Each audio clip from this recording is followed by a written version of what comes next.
तो पिछले एपिसोड में हमने देखा था कि वनेसा नोएल एंड आस्था को ब्लैक मार्केट में लेके जाती है, जिधर उनको मैग्ना भी दिखता है जो जुआ खेलने के लिए आया होता है। साथ ही साथ उनको सेक्के भी दिखता है। अब आगे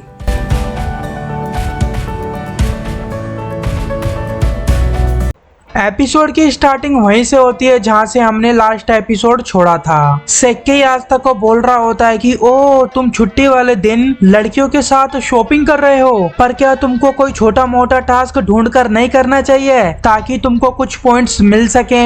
ब्लैक बुल के पास वैसे भी स्टार्स नेगेटिव में है। आस्था को स्टार से याद आता है कि उनको अपने फर्स्ट मिशन पर विज़र्ड किंग ने उनको एक स्टार दिया।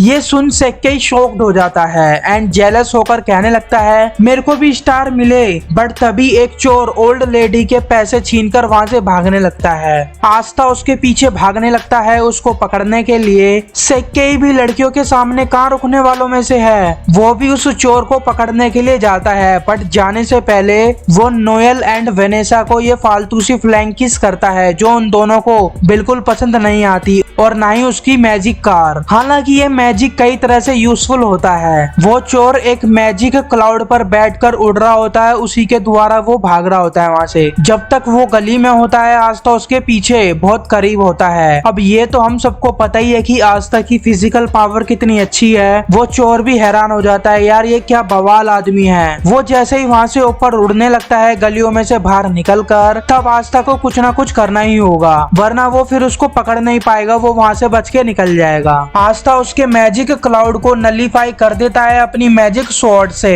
और उसको पकड़ने ही वाला होता है कि वो वहाँ से भागने लगता है। फिर वहाँ सेक्के ही आता है और अपनी मैजिक वाली गाड़ी से उसको टक्कर मार देता है। वो चोर पकड़ा तो गया, बट जाते जाते वो सेक्के को पॉइजन वाला चाकू मार देता है। सेक्के को लगता है कि वो मरने वाला है। वो मैजिक नाइट एंड इस जादुई दुनिया में ऊंच स्थान पर आने की कोशिश कर रहा था। वो आस्था से ये कहकर अनकॉन्शियस हो जाता है कि तुम मेरे को हराकर एक मैजिक नाइट बन गए, तुम टॉप रैंक हासिल करना अपने लिए भी और मेरी तरफ से भी। फिर सेक्के को पता चलता है कि वो अभी तक मरा क्यों नहीं। आस्था उसको हाथ मारकर उठाता है और बोलता है इतनी इम्पोर्टेंट चीज मेरे पर मत सौंपो, जिंदा रहकर खुद इसको पूरा करो। वनेसा बताती है कि वो सिर्फ टेम्पोररी पॉइजन था, उससे लोग मरते नहीं, सिर्फ थोड़ी देर के लिए अनकॉन्शियस हो जाते हैं। वो उसको शीक ऑइंटमेंट लगा देती है जो उसने पिछले एपिसोड में खरीदा था। सेक्के उस चोर को अरेस्ट करके ले जाता है। वेनेसा मन में ही सोचती है कि आस्था सेक्के के कंपेयर में काफी छोटा लगता है, बट अंदर से अपना बॉय आस्था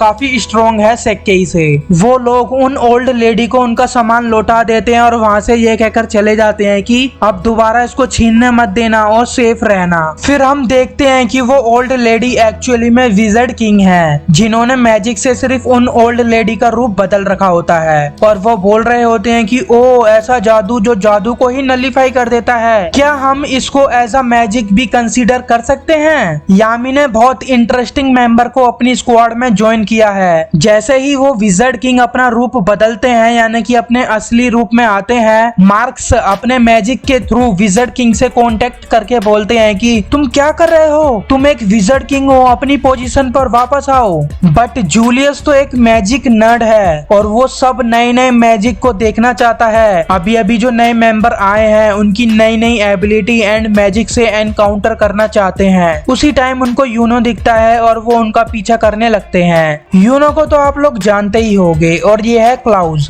यूनो का सीनियर, एंड ये है मिमोसा, ये भी यूनो की तरह एक न्यू मेंबर है। और ये भाई साहब का नाम है सलीम, ये वही बंदा है जिसको यूनो ने मैजिक एंट्रेंस एग्जाम में हराया था। ये यूनो से हार गया था तो ये किसी भी स्क्वाड में सेलेक्ट ही नहीं हुआ, और ये तीनों मैजिक नाइट इस सलीम की प्रोटेक्शन के लिए हैं। एक्चुअली में इनको एक मिशन मिला है सलीम के बॉडीगार्ड बनने के लिए। क्लाउस यही सोच रहा होता है, कैप्टन विलियम्स ने क्लाउस को ये मिशन दिया। एक्चुअली जो सलीम है वो हैप शेफ फैमिली से बिलोंग करता है, वो उनका बेटा है जो शायद क्लोवर किंगडम के मित्र हैं। हैप शेफ फैमिली में बहुत सारे पावरफुल लोग हैं, पर फिर भी वो specially golden down magic night से हेल्प के लिए पूछते हैं। उनको अपने बेटे को हार्ट किंगडम में सही सलामत मत पहुंचाना है, वो अपनी पढ़ाई हार्ट किंगडम से ही करेगा। वो वहाँ जाके पढ़ना चाहता है, बीच में कोई डाकू उन पर हमला ना कर दे, इसलिए वो गोल्डन डाउन के मैजिक नाइट को अपॉइंट करते हैं। हैप्शेफ फैमिली मैजिक नाइट को बहुत अच्छी खासी डोनेशन भी करते हैं, इसलिए वो उनको मना भी नहीं कर सकते।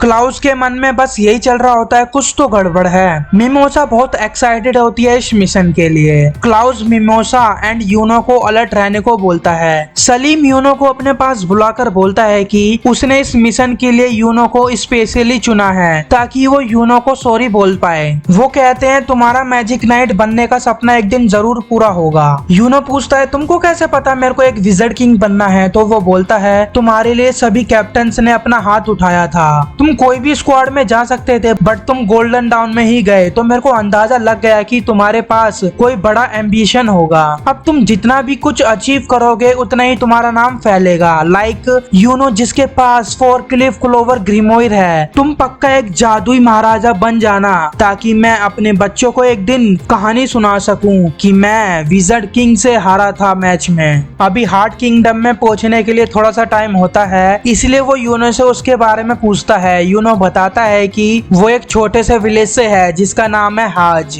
ये विलेज फोरसेकन रिल्म में है। ये विलेज फोरसेकन रिल्म में है जिधर फर्स्ट विज़र्ड किंग ने बड़े से डीमन को मारकर सबको बचाया था। अभी भी उधर उस डीमन की खोपड़ी का ढांचा है। यूनो ने कभी अपने पेरेंट्स को नहीं देखा और ना ही उसको पता है कि उसके पेरेंट्स कौन हैं, क्योंकि जब यूनो एक छोटा सा बेबी था तब उसके घर वालों ने उसको चर्च के बाहर छोड़ दिया था। वो चर्च बहुत छोटा एंड गरीब है, बट जितना बेस्ट तरीके से उस चर्च के फादर एंड सिस्टर यूनो को पाल सकते थे उन्होंने किया। क्लाउस के मन में अभी भी बहुत से सवाल चल रहे होते हैं कि हैप्शेफ फैमिली में कोई ना कोई तो होगा जिसको ट्रांसपोर्टेशन मैजिक आता होगा। सलीम उनके साथ बहुत इजीली हार्ट किंगडम में पहुंच जाता बहुत ही कम समय में। मैजिक नाइट को ही क्यों अपॉइंट किया? अगर डाकुओं का ही खतरा है तो क्या और ज्यादा बॉडीगार्ड्स नहीं होने चाहिए थे? हम 3 को ही क्यों अपॉइंट किया? तभी उधर काले बादल आते हैं। यूनो चेक करने जाता है कि कोई गड़बड़ तो नहीं। तभी ऊपर से कोई फायर मैजिक से हमला करता है यूनो पर। क्लाउस मिमोसा को अलर्ट रहने को बोलता है और यूनो को बोलता है कि शिप को प्रोटेक्ट करना। फिर कई सारे लोग अपीयर होते हैं जिनके गले में ये भूत वाला लॉकेट होता है। एक जना यूनो पर फायर मैजिक से अटैक करता है और यूनो उससे बच रहा होता है। अचानक से एक गुंडा यूनो के पीछे से उस पर अटैक कर देता है, जिस वजह से यूनो का बैलेंस बिगड़ता है और वो नीचे गिरने लगता है। उसके बाद यूनो अपनी ग्रीमोयर निकालता है एंड वो अपने एक ही अटैक से सबको घायल कर देता है। काले बादल वहाँ से गायब हो जाते हैं। सलीम बोलता है कि तुमने मेरे को बचा लिया एंड वो यूनो के हाज विलेज में जाने को बोलता है। मैं देखना चाहता हूँ तुम किस जगह पले बड़े हो जो तुम आज इतने ताकतवर हो। क्लाउस मना करता है, सर हमको सीधा हार्ट किंगडम जाना चाहिए, वो विलेज अपने रास्ते में नहीं पड़ता और ये बहुत रिस्की भी है, पता नहीं कौन हमारे पर अटैक कर दे। एंड प्लस एक शाही घराने के लोग को कॉमनर रिल्म में कदम नहीं रखना चाहिए। सलीम बोलता है मुझे फर्क नहीं पड़ता हम पर कौन अटैक करे, तुम लोग हो ना मेरी प्रोटेक्शन के लिए, हम सिर्फ थोड़ी सी देर के लिए रुकेंगे। यूनो भी चर्च में सबको देखना चाहता होगा। यूनो बोलता है तुमको इससे क्या मतलब? वो लोग हाज विलेज की तरफ निकल पड़ते हैं। उनको हाज विलेज में वही डीमन का बड़ा सा स्केलेटन देखने को भी मिलता है और साथ में फर्स्ट विज़र्ड किंग का स्टैचू भी जो उस डीमन स्केलेटन के टॉप पर होता है। वो चर्च पहुंच ही जाते हैं। सिस्टर लिली यूनो को देखकर वेलकम करते हुए पूछती है यहाँ कैसे आना हुआ? यूनो बताता है कि हम एक मिशन पर हैं, बस थोड़े टाइम के लिए हम इधर रुकने आए हैं। सिस्टर लिली कहती है तुम कितने बड़े हो गए हो? यूनो बोलता है मैं चेंज नहीं हुआ, मेरे को यहाँ से जाए हुए सिर्फ 2 ही महीने हुए हैं। सिस्टर लिली कहती है बट अब तुम बदल गए हो, तुम्हारा फेस बहुत मैच्योर लग रहा है। क्लाउस नखरे करने लगता है, मेरे को क्यों इस कॉमनर विलेज में रुकना पड़ रहा है? सिस्टर लिली उसको हेलो बोलती है और क्लाउस अपना इंट्रोडक्शन देता है, मैं इन न्यू रिक्रूट्स का मेंटोर हूँ। सिस्टर लिली थैंक्स बोलती है यूनो का ख्याल रखने के लिए, मैंने तुम्हारे बारे में सुना था लेटर्स में। एंड सिस्टर ने मिमोसा के बारे में भी सुना था। क्लाउस एंड मिमोसा पूछते हैं कि तुम हमारे बारे में क्या लिखते हो, तो यूनो अपना मुंह फेर लेता है। इन शॉर्ट वो उनको नहीं बताना चाहता।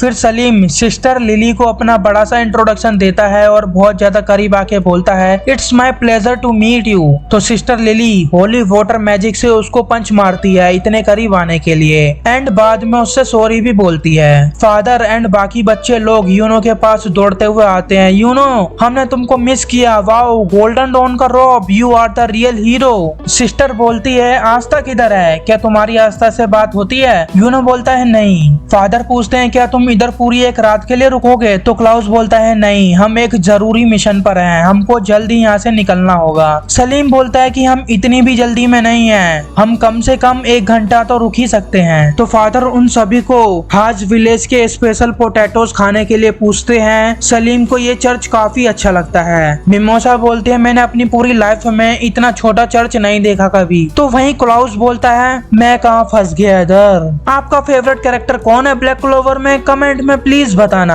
और जिसने अभी तक चैनल को सब्सक्राइब नहीं किया है तो कर लीजिए ऐसे ही और सारी वीडियोस देखने के लिए। मैं मिलता हूँ अगली वीडियो में, जब तक आप लोग dragon ball super hero movie का रिव्यू देखकर बताओ मैंने रिव्यू कैसा किया है। थोड़ा फीडबैक दो प्लीज, मैं कहाँ पर अपने आप को और ज्यादा इम्प्रूव कर सकता हूँ। So thank you for watching. अगली वीडियो में मिलते हैं, जब तक के लिए जय हिंद।